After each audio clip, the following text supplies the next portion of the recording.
Thanks. Cheers, man beer. Ladies and gentlemen, That's a first, by the way. Troy G. Ward. Troy, that's expected tomorrow. Is this night's game make your decisions harder? Or is A little bit of both, I would say. Depends on the individual. I think obviously these are tough days ahead, but like these are days we also, as a group of leaders in front of a team, like we have to make these decisions, and this is part of the job.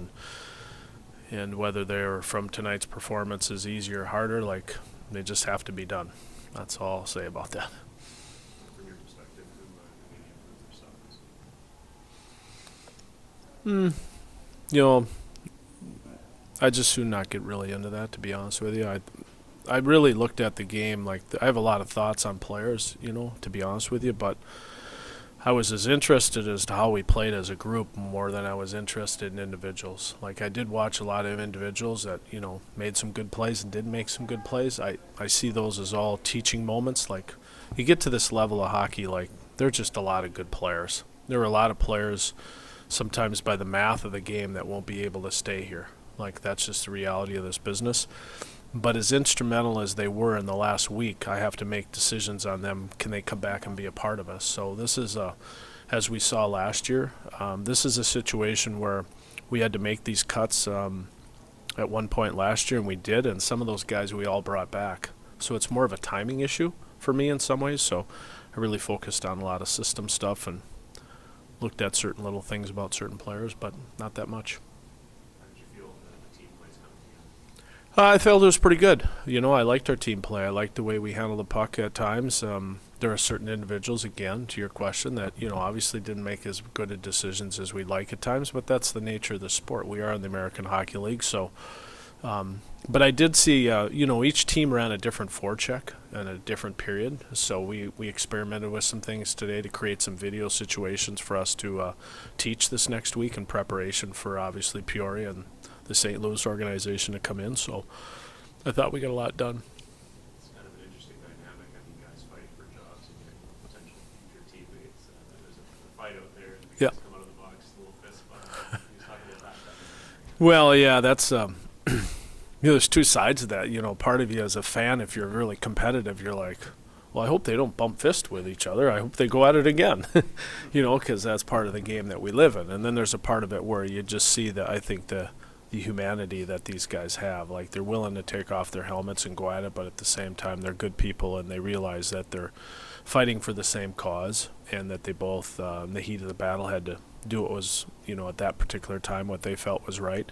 We always define it as just protecting private space. We don't sell fighting here. I'll never sell fighting.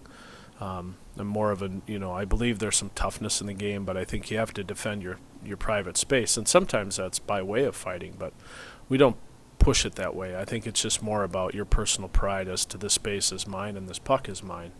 And sometimes in honor of the color of the jersey, you have to defend it in a certain way. But if we defend it the way we're supposed to defend it, we shouldn't have to fight, in my opinion. So I respect those two guys are both fighting for positions, but I thought it was an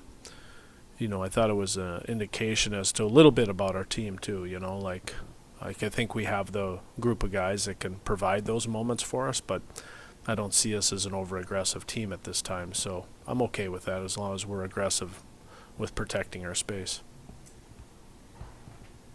What do you make of the handshakes at the end? Is that something you told them to do? This theoretically would be the last time some of these guys are nice together. Yeah. No, it was good. Like, one of the biggest things we preach day to day is just team.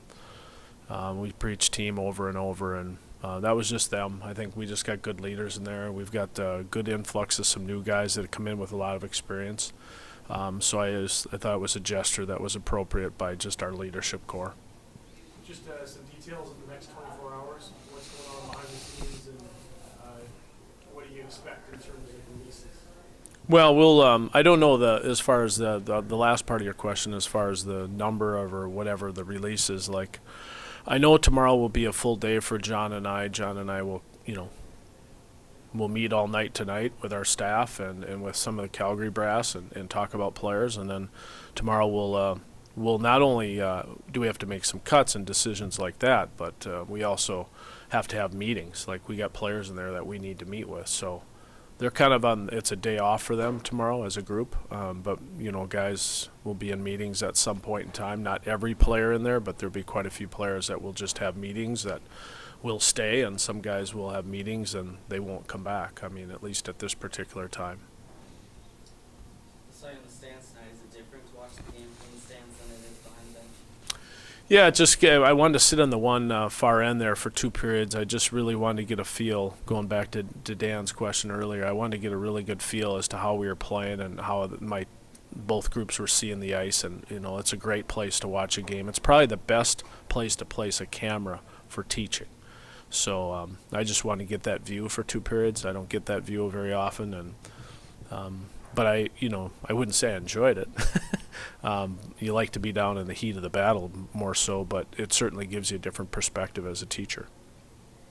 Max Reinhardt's any feel for how No, I don't. Good question. I don't know where Max is at in that whole process. I know, like, just going back in there and kind of shaking hands with some of the brass from up above that are leaving tomorrow morning and saying our goodbyes. I haven't even got to Max yet. Obviously, he didn't come back after that. Obviously, it's a lower body injury. We could all tell that. To what extent and where it's at, I'm not sure yet. But, we got good medical help, so he's in good hands. What can kids look forward to from the team this year? Well, I think we're going to be an honest group. Like I would hope. I thought last year, if I related it back a little bit last year, I thought we had some severe nights off here in Abbotsford. Like we got beat here a couple of times pretty handily, more than we'd like. That wasn't something obviously that we want to do as a group of people. This group seems to be a little bit more honest in some ways through week and change with them. They're a little bit more honest day to day, and we're a little bit further down the road. So I would hope that our own honesty to ourselves and how we perform in front of our home fans is just better and more consistent. One of the dynamics that's probably hopefully going to change it is the fact that we're home early a lot, especially the first couple of months. We didn't establish our rhythm that well last year at home until obviously late in the second half, but we are one of the best road teams in the American Hockey League, and that was one of the reasons why we spent a lot of time first month and a half on the road. So I think we'll be honest. I think we'll give you a good game every night. Anything else? Last question? Okay, thanks very much.